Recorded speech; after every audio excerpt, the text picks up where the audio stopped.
Bonjour Monseigneur Léonard. Bonjour cher ami. Merci beaucoup d'avoir accepté de nous accorder cette interview. Ça nous honore.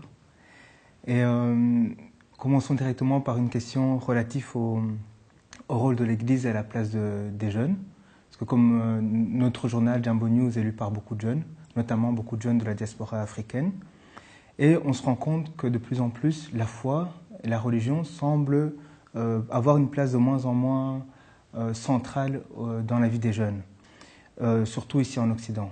On se demandait quelles sont selon vous les raisons majeures, et si l'Église a conscience de ça, et si l'Église a entrepris des démarches pour y remédier. Éventuellement, quelles seraient les démarches qu'elle a entreprises pour eux? Alors, on a évidemment réfléchi à cela. C'est une question qui est typique sur tous les pays occidentaux, parfois un peu anesthésiés par leur confort, endormis par leur confort. Et ça repose, je pense, sur une conception très réductrice de la liberté, comme si la liberté, qui est une grande valeur, liberté, égalité, fraternité, comme si la liberté était absolue, comme si on se suffisait à soi-même, et aussi une conception probablement un peu surfaite de l'autonomie que nous donne, et c'est appréciable, la science et la technique, et ce sont des acquis très positifs, mais qui ne suppriment pas les grandes questions existentielles. Pourquoi sommes-nous sur cette terre? Comment se fait-il qu'il y a quelque chose et non pas rien? Comment se fait-il qu'il existe un monde avant nous, sans nous, superbement construit, et tout cela sans que nous y soyons pour rien? Donc ça pose des questions d'ordre philosophique, d'ordre religieux, d'où venons-nous, où allons-nous? Et je pense qu'il faut toujours repartir de ces questions-là. Si on veut intéresser nos contemporains, surtout en Occident, et les jeunes à la fois, et il faut partir de ces questions que tout le monde finalement se pose, mais que parfois on a un peu reléguées parce qu'on a une vie tellement remplie, tellement confortable, souvent, en tout cas en Occident, qu'on peut mettre ça en parenthèse provisoirement, mais les questions demeurent. Et les jeunes y sont sensibles. Une autre question, cette fois-ci relative au rôle de l'Église dans la société, et plus particulièrement les églises en Afrique. Donc on a vu récemment, notamment lors des discussions autour de la Constitution au Burundi, que l'Église s'est positionnée. Pensez-vous que c'est son rôle de se positionner dans les affaires politiques d'un pays?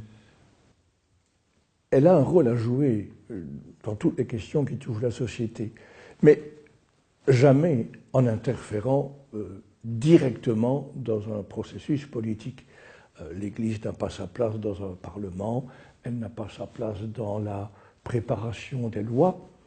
Elle doit éviter de jouer un rôle directement politique, de se lier excessivement, par exemple, à un parti politique, parce que c'est toujours dommageable à terme. Donc il faut bien respecter la distinction des ordres entre l'ordre politique et celui de la vie de l'Église. Mais ça ne veut pas dire que l'Église n'a pas un rôle à jouer dans les questions d'ordre politique, mais uniquement par le biais des valeurs auxquelles elle est attachée, et en participant donc au débat public dans une société démocratique. Tous les citoyens sont appelés à participer au débat politique. Quand il y a des projets de loi, des projets de modification de la Constitution, c'est normal qu'on en parle dans le pays, et l'Église est une voix parmi d'autres, mais elle doit faire entendre sa voix par l'appel qu'elle peut adresser aux consciences. Et en ce sens-là, elle joue un rôle dans les questions politiques, mais pas par interférence directe, impensable d'ailleurs dans les démocraties bien organisées, et pas non plus en jouant elle-même directement un rôle politique. Et si vous me permettez de refaire un lien par rapport à la première question, à savoir la désertification des églises traditionnelles, on se rend compte que d'un autre versant, qu'il y a de plus en plus de jeunes qui sont attirés par les églises dites de réveil. Donc d'un côté, on a une désertification des églises traditionnelles, et d'un autre côté, les églises de réveil ou d'autres formes de spiritualité commencent à gagner de plus en plus de fidèles. Comment vous expliquez ça? Est-ce que l'Église a conscience d'un tel... Oui, bien sûr. Nous vivons ce phénomène ici aussi en Europe, et notamment à Bruxelles. Je vois la multiplication d'églises de réveil. Il faut reconnaître qu'en Occident, il y a pas mal d'églises qui se sont un peu endormies, qui ont perdu leur vigilance, leur éveil spirituel. Une église authentique doit être éveillée et éveillante. Bon, il y a quand même pas mal d'églises qui se sont un peu assoupies. Alors, je peux comprendre que certains cherchent ailleurs une vitalité plus grande. Mais il y a des communautés aussi chez nous, et notamment grâce à l'apport des communautés d'origine étrangère et spécialement africaines. Il y a des paroisses ici à Bruxelles qui ont retrouvé une vitalité grâce à l'apport de communautés d'origine étrangère, qui ont souvent une grande vitalité. C'est pourquoi ça me surprend que les églises dites de réveil recrutent aussi parmi les Africains à Bruxelles, alors que partout où je vois les Africains présents dans les paroisses de Bruxelles notamment, et ils sont très présents, ils y apportent une joie, enfin, ils sont très éveillés, et ils secouent un peu les Belges. Le tempérament belge, ça tient un peu au climat plutôt froid, plutôt réservé, mais je vois des communautés où les Belges eux-mêmes se mettent à chanter, un petit peu à danser, entraînés qu'ils sont par des chrétiens, des frères et sœurs, notamment d'origine africaine. Alors, il y a une enquête sociologique qui serait fort intéressante, c'est de voir dans tout un pays comme la Belgique, où il y a des communautés où les jeunes sont très présents et qui sont vivantes. Et elles ont des caractéristiques communes. Et c'est intéressant de les repérer et de s'en inspirer. Mais pour le reste, pour revenir à votre question, ce qui m'inquiète dans certaines églises dites de réveil, il y en a certaines qui me paraissent très bonnes, mais il y en a aussi qui abusent un peu, je pense, de la confiance des gens en leur promettant, dans un climat un peu d'exaltation, on promet le bonheur à court terme, on promet la richesse, la prospérité, la guérison immédiate. Il y a une place pour la prière de guérison dans l'Église catholique, mais pas dans un climat de surchauffe et un climat un peu artificiel qui joue surtout sur l'émotionnel, sur le psychologique. Donc, voilà. L'Église doit parfois battre sa coulpe s'il y a des chrétiens qui doivent trouver refuge dans certaines églises de réveil pour y trouver de la vitalité et de la chaleur. Elle doit s'interroger et en même temps elle doit aussi attirer l'attention sur les risques liés à certaines formes d'églises de réveil qui misent sur l'immédiat, sur le merveilleux, âgé continu. Là, il faut être quand même très prudent. Vous évoquiez à l'instant les fidèles d'origine africaine, et parmi ceux-là, il y en a aussi également beaucoup originaires de la région des Grands Lacs. Quels sont vos rapports à titre personnel avec les... Très positifs. J'ai beaucoup découvert ce monde-là en devenant évêque de Namur, où j'ai accueilli quand même un bon nombre de prêtres d'origine africaine, et notamment de cette région-là, de la région des Grands Lacs, du Congo beaucoup, mais aussi du Rwanda, du Burundi, de l'Ouganda, etc. Alors j'ai un très bon contact avec eux, et je me sens toujours très à l'aise avec notamment avec mes confrères d'origine africaine qui sont très participatifs. Quand j'organisais ou organise encore une petite retraite, une récollection pour des prêtres, je suis sûr qu'à peu près tous les prêtres africains seront présents. Ils répondent à l'appel. Les Belges, parfois, auront des excuses pour ne pas venir. La plupart viennent quand même. Mais voilà, il y a une spontanéité. Donc le contact avec ces personnes est pour moi très, très spontané, très facile et très encourageant. Et voilà, je me réjouis beaucoup, je vous l'ai déjà dit, de la participation de tant de frères et sœurs de cette région d'Afrique, mais aussi de l'Afrique anglophone. Ils apportent aussi, ils ont une très belle contribution à la vitalité de certaines paroisses en Belgique. Alors justement, dans ce cadre-là, dans le cadre des rapports que vous avez eus avec les fidèles originaires de la région des Grands Lacs, vous avez fait la connaissance d'un artiste rwandais dont on a beaucoup entendu parler ces derniers temps, Kizito Mihigo. Pouvez-vous nous raconter comment vous avez été amené à le rencontrer? Eh bien, j'ai vu débarquer un jour chez moi à Namur, quand j'étais évêque de Namur, dans les premières années de mon ministère, un jeune homme très sympathique qui à ce moment-là se posait la question s'il ne devait pas devenir prêtre. Mais je voyais que son cœur était quand même surtout du côté de son art. Il était, je pense, à cette époque-là, mais ce sont des souvenirs lointains qui remontent au début des années 90, il était, je pense, à ce moment-là à Paris, en formation musicale. Alors, j'ai senti qu'il était fait surtout pour cela, donc je lui ai dit, si tu te présentes, éventuellement on t'accueillera au séminaire, mais je pense que ta vocation est ailleurs. Alors il m'a fait entendre à cette époque-là des CD qu'il avait enregistrés, et je trouvais ça très, très, très beau. Et donc quand je suis allé la première fois au Rwanda en 96, je pense que c'est lors de mon premier voyage, il avait organisé il avait veillé à ce que j'aie une rencontre avec un ministre rwandais. Je ne saurais plus dire le nom parce que c'est quand même déjà assez loin, mais c'était pour moi le signe qu'il était apprécié dans les milieux gouvernementaux, qui, je pense, appréciaient son art, la qualité de son art. Donc il m'avait permis une rencontre fort intéressante, d'ailleurs avec un homme politique rwandais. Donc c'est comme ça que j'ai fait sa connaissance. Et puis alors, quand j'étais encore évêque de Namur, donc je le suis resté jusqu'à 2010, mais déjà à la fin des années 90, début des années 2000, il m'invitait régulièrement à participer à des messes. Et ça me coûtait parfois un effort, parce que je me souviens, les premières, il les organisait le 1er janvier après-midi.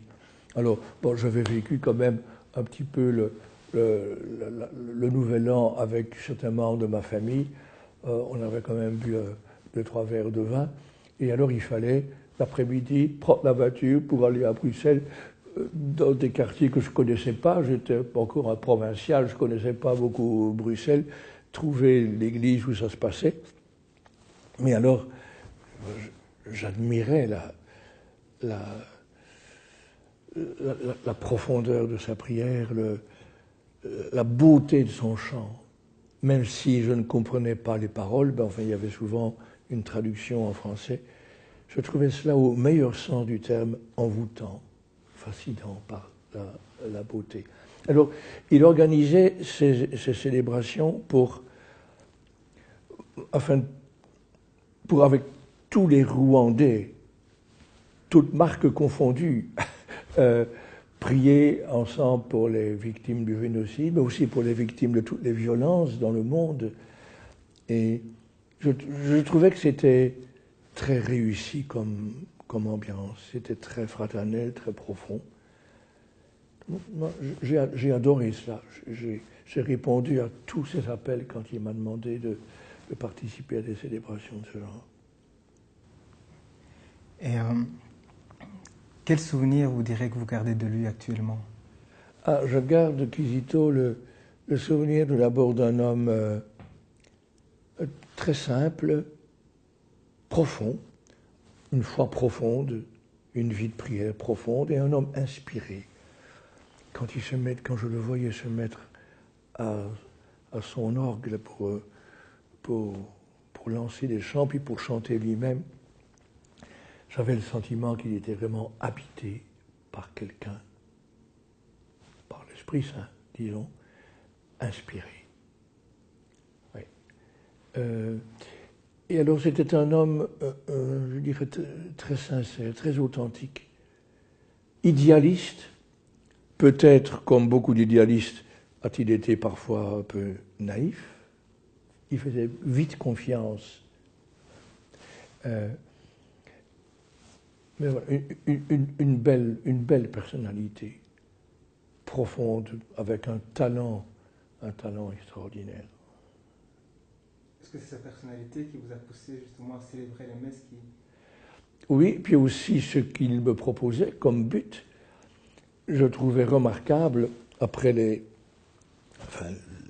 drame épouvantable qu'a vécu le Rwanda, je trouvais remarquable qu'un homme travaille, grâce à son art et à sa foi, travaille à la réconciliation, à l'unité de tous ses compatriotes. Ça me touchait beaucoup. Est-ce que vous pensez justement par rapport à ce travail qu'il faisait que notamment la foi chrétienne en général peut aider les Rwandais à se guérir, à aller loin des fantômes du passé? Elle peut certainement. C'est même dans le cœur de la foi chrétienne. Vous me faites penser au texte de Saint Paul dans la lettre aux Éphésiens, où il dit que le Christ a fait tomber le mur de la haine qui séparait jusque-là juifs et païens, qui se détestaient cordialement, qui se détestaient, les juifs traitant les païens de chiens, d'infidèles, et les païens méprisant ce peuple irréductible qui n'adoptait pas les mœurs communes dans le bassin méditerranéen, qui est toujours en résistance. Il y avait entre les deux une profonde inimitié. Et voilà que, grâce à Jésus crucifié, ressuscité, que dans la même Église de Christ, on trouve des Juifs convertis à la foi en Jésus et des païens convertis à la foi en Jésus. Dans la même Église, impensable auparavant. Et Paul emploie une image très forte. Le Christ a fait tomber le mur de la haine qui séparait ces deux mondes, ces deux peuples, les Juifs et les païens. Alors, il y a dans le cœur de la foi chrétienne, grâce à la présence de Jésus, il y a de quoi réconcilier les êtres humains entre eux. Mais pour ça que la foi s'enracine très profondément. Et la foi est restée, reconnaissons-le, souvent superficielle. Le drame du Rwanda a touché le monde entier. Mais enfin, reconnaissons que pendant des siècles, des peuples, en principe chrétiens, se sont entretués. On vient de célébrer le bicentenaire de la bataille de Waterloo. Il y a eu des dizaines de milliers de victimes lors de cette bataille. Et c'était pratiquement tous des chrétiens qui s'entretuaient. Les anglicans, les autres catholiques, d'autres protestants.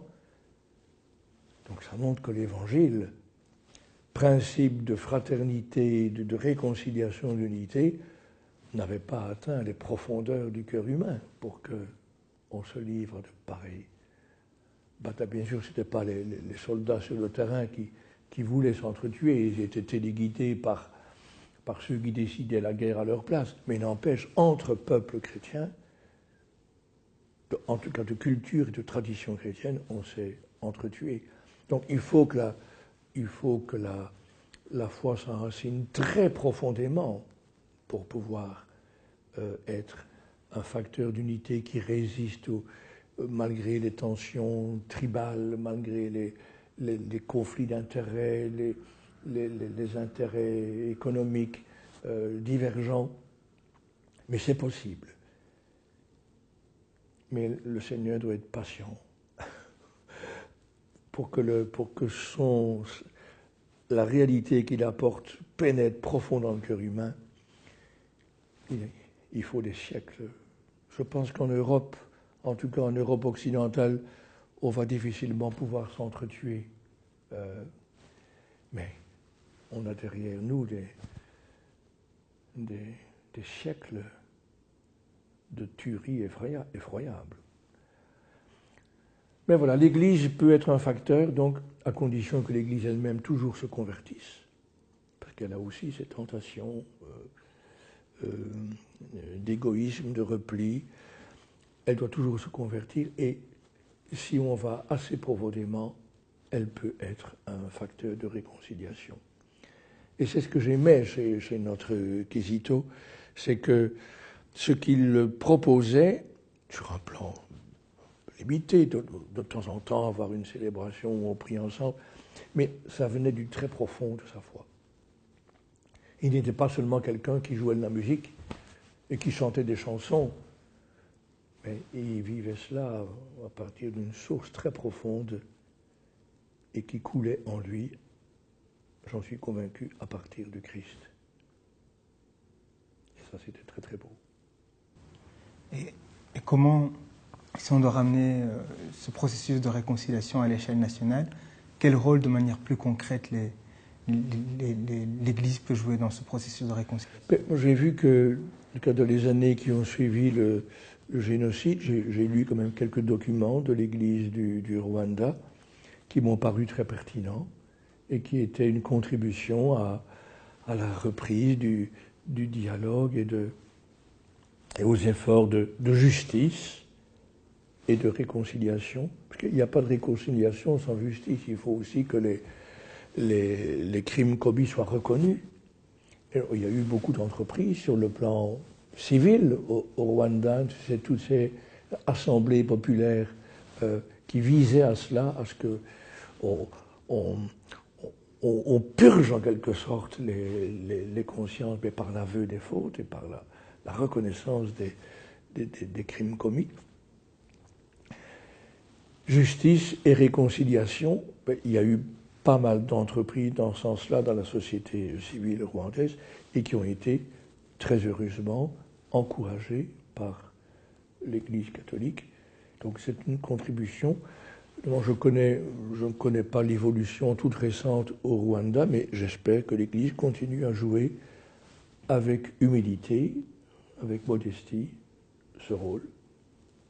Avec courage, mais aussi avec courage, fermeté, parce qu'elle agit au nom d'un autre, avec modestie, en reconnaissant ses propres faiblesses dans l'histoire de votre pays comme dans l'histoire du monde.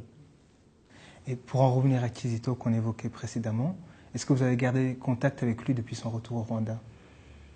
Donc, depuis quelques années, de fait, je ne le voyais plus ici, donc il m'avait, parce qu'il m'envoyait de temps en temps un message électronique, alors donc il m'avait signalé qu'il voulait retourner au Rwanda, dans sa patrie, pour y continuer sa mission d'artiste au service de la paix, de l'unité, de la réconciliation. Et encore quelques semaines avant que j'apprenne son arrestation, il m'avait fait part, je ne me souviens plus des détails, mais il m'avait fait part d'un projet humanitaire qu'il avait, d'un grand projet pour lequel il me demandait mon soutien moral. Je ne peux plus en dire des détails parce que c'est quand même déjà un peu loin, et puis je reçois tellement de courriers électroniques. Mais c'était un beau projet, assez grand, et je lui avais dit que s'il venait encore en Belgique, je recevrais volontiers et que j'étais prêt à le soutenir, comme je l'avais toujours fait dans ce projet qu'il avait. Et puis alors, donc, quelques semaines après, j'ai appris qu'il était arrêté. Donc depuis là, bien sûr, j'ai été sans aucun contact avec lui, parce que le contact n'est plus possible. Et quelle était votre réaction au moment où vous avez appris son arrestation? L'incrédulité, la consternation, je me suis dit qu'il y a comme une erreur sur la personne. Je ne peux pas voir en Kizito un homme qui serait dangereux pour la société. j'ai pensé qu'il a peut-être été naïf, il s'est peut-être laissé prendre dans quelque chose qu'il dépassait, dont il n'avait pas conscience. J'ai fait une série d'hypothèses, mais gratuites, puisque je ne connaissais pas la situation. Mais c'était un étonnement total. Enfin, Kizito, tel que je l'ai connu, arrêté, emprisonné, ça me paraissait totalement incompréhensible. Et s'il pouvait nous entendre, quel serait le message que vous souhaiteriez lui adresser? Comme il a une foi très profonde, je peux lui dire des choses que je ne peux dire qu'à quelqu'un qui a une foi très profonde. Je lui dirais, mon cher Kizito, ne perds pas l'espérance, ne perds pas le courage. Tu sais en qui tu as mis ta foi. Et donc si tu es innocent, la lumière se fera un jour. Accroche-toi à ce Seigneur que tu aimes tant et que tu as tant voulu servir par ton art. Accroche-toi et j'espère que tu expérimenteras, pas trop tard, ce qui est une des grandes convictions profondes de ma vie, c'est que finalement, dans l'histoire de la vie d'une personne, finalement, tout est grâce. Tout peut être porteur de salut. Et j'ose espérer, avec toi, Kizito, que ce que tu vis maintenant, même si c'est tragique, et si c'est décourageant, que ça portera un jour du fruit. Je fais cet acte d'espérance avec lui. Et je sais qu'il y a beaucoup d'amis qui prient pour lui, peuvent rien faire de concret pour lui, mais qui le soutiennent moralement, intérieurement. Et je suis du nombre, et je suis très reconnaissant de cette interview parce que c'est pour moi un rappel que je dois prier pour lui, pas seulement de temps en temps, mais prier pour lui tous les jours pour qu'il ne perde pas le courage et qu'il donne là où il est aussi le témoignage de sa foi. Et je l'espère le plus tôt possible qu'il puisse le donner à nouveau librement dans ce pays qu'il a toujours désiré servir. Nous évoquions aussi en début d'interview les périodes sombres par lesquelles sont passées l'ensemble de la population rwandaise. Aurez-vous un message de manière générale à adresser Oui, donc moi, j'ai appris le premier Rwandais que j'ai rencontré, j'étais au séminaire Lyon XIII dans les années 58 à 61, et il y avait parmi les séminaristes non belges, il y avait un séminariste rwandais. Et à travers lui, j'ai découvert la beauté de l'âme rwandaise. Cette intériorité, oui, quand il se mettait à chanter, cette prière, ce chant un peu nostalgique. Et j'ai rencontré ensuite pas mal de Rwandais. Lors de mes 2 visites au Rwanda, j'ai prié avec beaucoup d'assemblées au Rwanda. Et ce peuple m'impressionne par cette qualité de douceur, d'accueil, cette discrétion, ce respect de l'autre. Par exemple, ce qui se passait quand j'ai été reçu dans une communauté, dans un village, où on commençait par une sorte d'apéritif, mais en Belgique, quand on sert un apéritif, les gens commencent tout de suite à manger. Là, il y avait d'abord des discours, des échanges de paroles. Il y avait tout un rituel subtil, intelligent, nuancé, respectueux. Alors, c'est un peuple qui me paraît fait pour la paix, fait pour l'entente, fait pour la douceur. Et quand on a dû constater que